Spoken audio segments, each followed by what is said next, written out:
folks. Welcome back. Did you know that mental illnesses are more common than cancer, diabetes, and heart disease? Fortunately, though, it can be effectively treated, but you have to know the warning signs. Mental Health America in Sheboygan County is on a mission to raise awareness and bring hope. And joining us now with more on a suicide awareness and prevention walk are Kate Baer and Tina Videtic. Welcome, both of you. Great to have you here. Thank you so much. Let's talk a little bit about your organization, Mental Health America, which is in Sheboygan County, because there are a lot of mental health organizations, and the one thing that I think is wonderful is that you have a common goal of usually raising awareness, eliminating stigma, which I think is wonderful because there is still a lot of stigma about mental illness. Barrier. Yeah, and really helping people understand it better. Definitely, thanks. Yeah, so Mental Health America in Sheboygan County is a nonprofit mental health resource center, and we've been around for 50 years. There's also a Mental Health America of Wisconsin.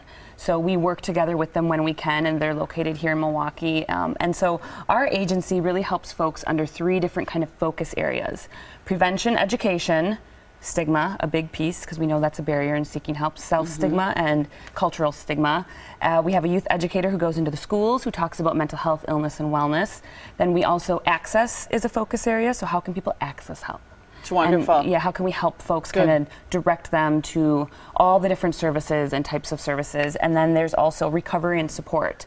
So we have a number of grief support groups. We have a suicide loss support group that meets monthly. We have a compassionate parent support group for those who have lost a child, also peer facilitated.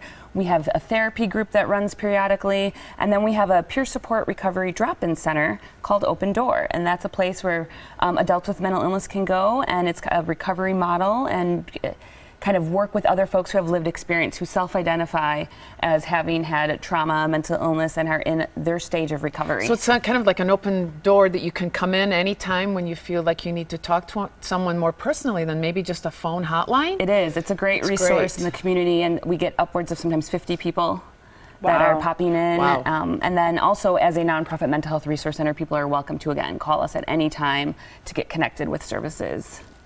Now, Tina, you have had some experiences with this organization and with suicide in your own life. Can you tell us a little bit about that, and how did some of these strategies and this facility help you? Right. I lost my brother, Ray, 10 years ago to suicide, and giving back is a way of healing for myself. So really being involved, I'm on the board at Mental Health America in Sheboygan, and giving back and helping people feel, you know, connected, yeah, and be a mental health champion instead of, you know, it helps me grieve. So that's where our walk comes in. Next month we have our There Is Hope walk.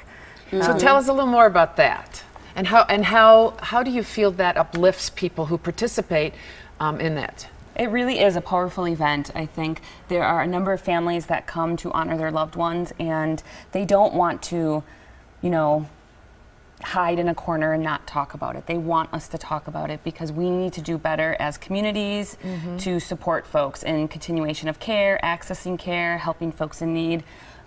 It's somber in the beginning. There's a lot of emotions running for individuals who have lost loved ones, and then as they walk along beautiful Lake Michigan together, sometimes they bring posters. It can be a very like you said, uplifting event because we are change makers. We are all mental health champions coming together to spread the word. Well, and I think that's a key with someone who's survived a suicide is sometimes knowing the warning signs and being able to help someone, because sometimes as you look back, hindsight is much clearer than it is at the time. And so what are some of the signs that people should be watchful for if they care about someone who might be thinking about suicide? So certainly unusual behavior, out of the ordinary, severe depression, sometimes anger, inclusion.